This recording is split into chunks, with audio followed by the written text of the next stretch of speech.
Hello class, this is Wednesday, October 28th.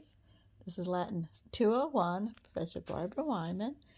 And y'all have assigned to do the translation for Chapter 10, Latin by Ovid, for this week. I went over most of the grammar already in another video, so there's one thing that I need to go over with you, and then I'm going to get you jump-started on this translation so that you will go ahead and get cracking on it. So in Chapter 20, we learned the perfect passive system. That was the video I did earlier. But we did not talk about deponent verbs. Deponent verbs, we've had them in the vocabulary in previous chapter, but we haven't gotten them formally. And deponent verbs aren't hard. They're just a little wacky because they have passive endings, okay? They have passive endings, but they have active meanings. So when you are finally getting used to seeing the aorist tour, more mini end tour, the passive endings, and saying, okay, that's passive, we find out about this category of verb called deponent. Deponent verbs are active with passive endings, and it's because they've laid aside, as Norma explains up here, they have laid aside their passive meanings. They always look like passive. The way you can tell a passive voice, a deponent verb, let's look at the word list and you can tell, is that they're listed, their first person present tense form, just like the others. See, abeo, canto, colo, decoro.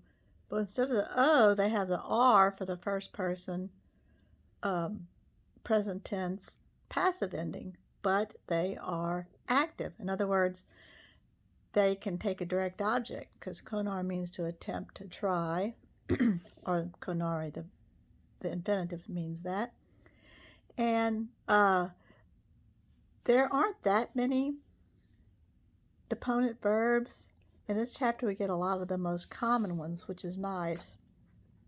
Because they can be a little confusing, because you'll see the passive ending and you'll think passive until you realize it's got a direct object and you go, oh, it must be deponent. So loquor, miror, patior, or loqui, mirari, pati, to speak, to wonder at, or to admire, to allow, suffer, or permit. Passus et sepultus est. Passus est. So that's to allow, suffer, or permit. And on this page, we have another common one, orior, oriri, means to rise.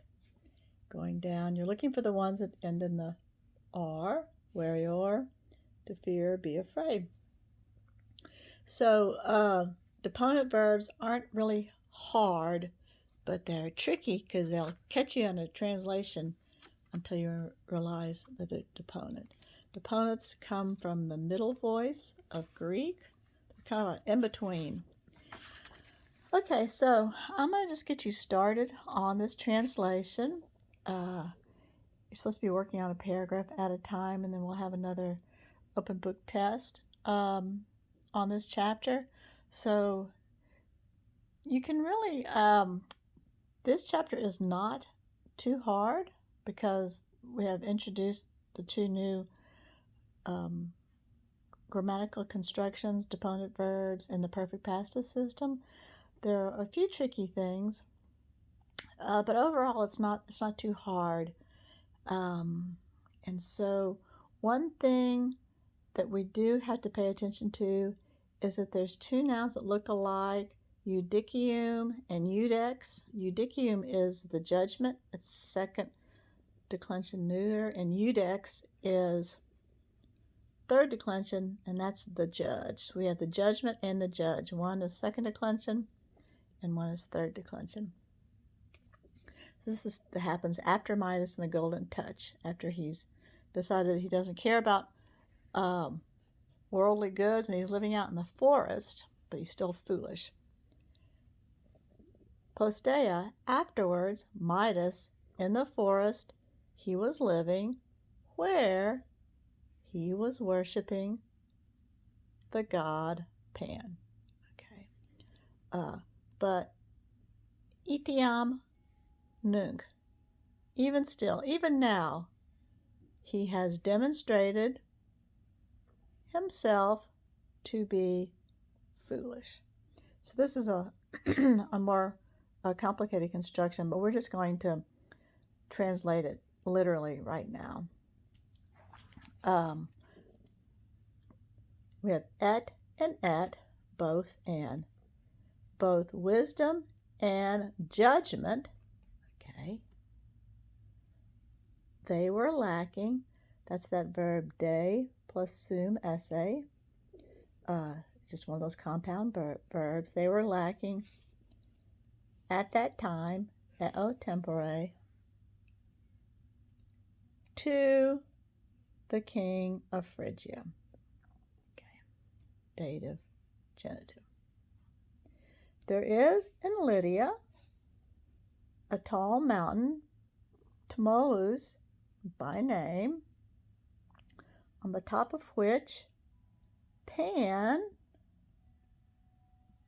was singing his own songs. So that's the direct object, and it ends in A, and so we know that that means it's a neuter noun, which is Carmen. Carmen, Carmenes, is a neuter, third declension. So he was singing his own songs to the nymphs.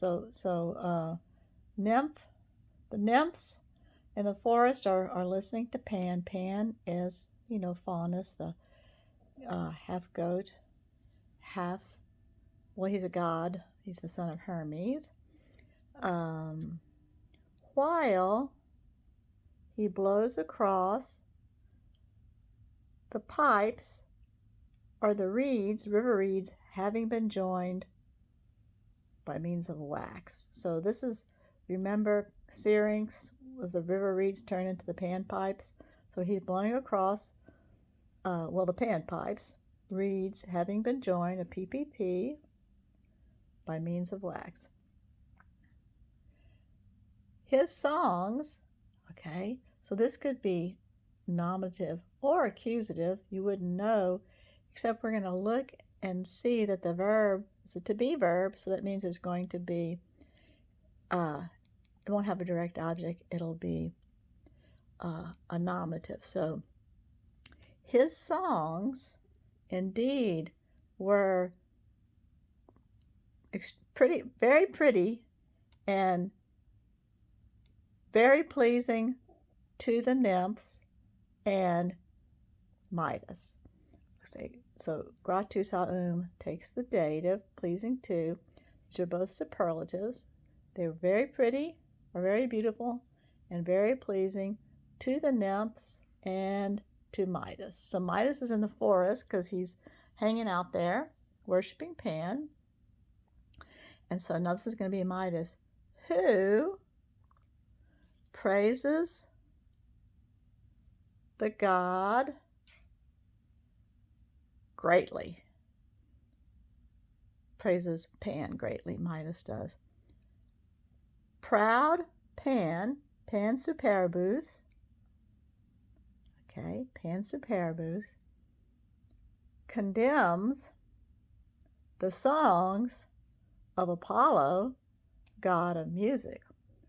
So Pan is going to diss Apollo, who of course plays the lyre, and he is the god of music. So he is being proud.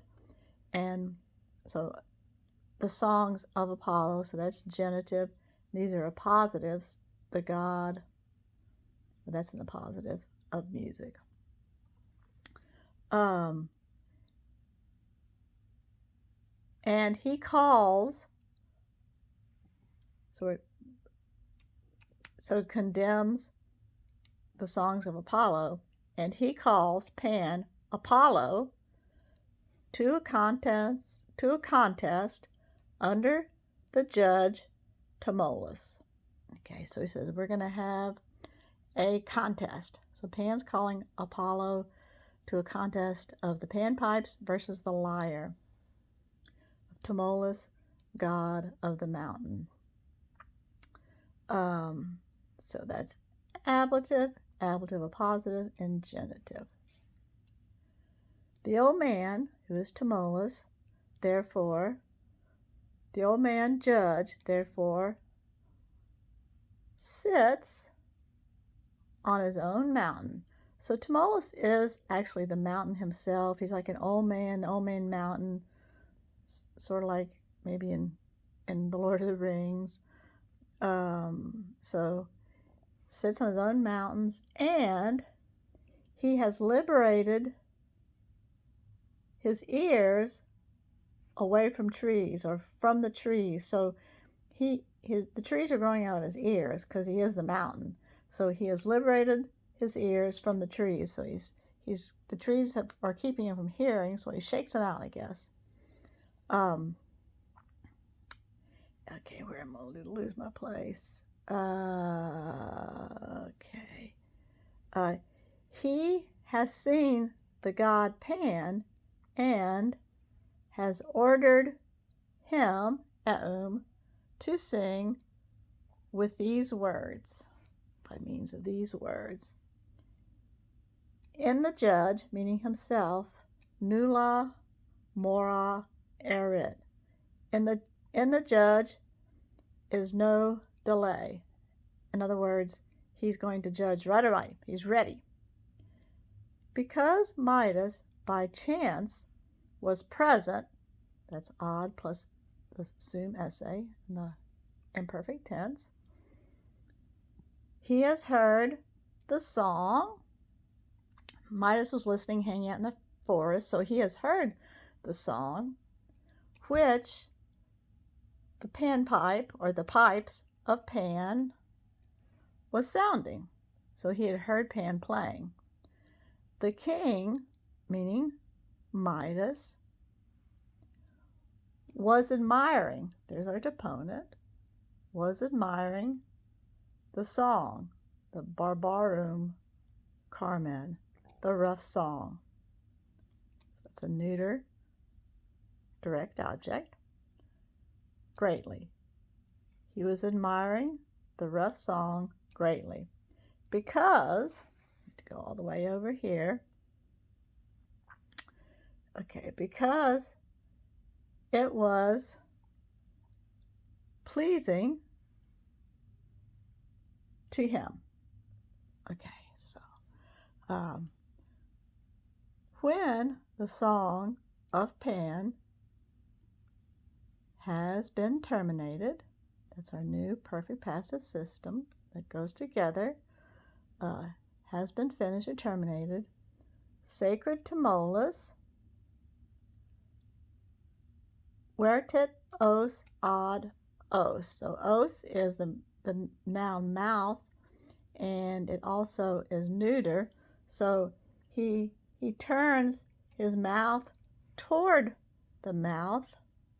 One's nominative, one's accusative, and one is odd plus accusative, of Phoebus, and it's really the mouth standing in for the face. So we'll just say face. He has turned his face toward the face of Phoebus, who was wearing the laurel. So Phoebus is wearing the laurel, who is Daphne, on his head, in capite, and a vestment, a longum vestimentum tinctum, a long vestment having been dyed, PPP, with Tyrio Murico, and that one's Tyrian purple, because he's the god, so he wears the color of royalty. Sinestra Manu, in his left hand, gotta go find our, it's all the way down here. In his left hand, he has held the lyre, having been decorated with gems and with teeth of India, or ivory. Okay, so in his left hand, he holds the lyre, direct object, having been decorated, a PPP, with gems and ivory. In his right hand, he has held the pick. So in his right hand, he has held the pick. when Phoebus has risen, or tus est, is the perfect tense of the deponent verb orior, so you just translate it like a perfect tense, has risen. Et liram, so we can see that's a direct object. We need to find our verb. He has begun to sing. Oh, excuse me. He has touched his lyre with a finger, having been taught. So dicto docto, it's a PPP, with his finger, having been taught. So he's touched the lyre with his finger, having been taught. He begins to sing the song, neuter accusative singular. Okay, here's an ablative absolute. With the song having been heard, ablative with a PPP, Tmolus the judge has ordered Pan to submit the panpipe to the lyre. In other words, he's saying, the lyre wins this contest. Okay, so I've gone over that translation pretty speedily. I haven't written anything out, but that should give you a start. Okay? I see a loquitur, just a deponent. Let's see what other stuff I see. Patitor, another deponent. Apollo does not permit. Such years to retain. Ele, okay, he. That's going to be Midas. Okay, go to the next page. What other stuff? Focket, he makes his ears. Dot, do, dari, dedi. Okay, dot, you should know that. He gives them to be able to be moved. Modus damnatus. Okay, see if there's anything else. Da da da. Calare. Arare. Remember, the possum verb often takes a complementary infinitive, so that's just the possum verb. This last chapter is a challenge. Here's another ablative absolute, terra reposita, with the land or with the earth having been replaced. Okay, let me see if there's anything else tricky. This is a really good story because this is another myth of Ovid. It's going to be an origin of reeds blowing in the wind, making a noise. All right, so that's enough for chapter 20. Y'all can do it.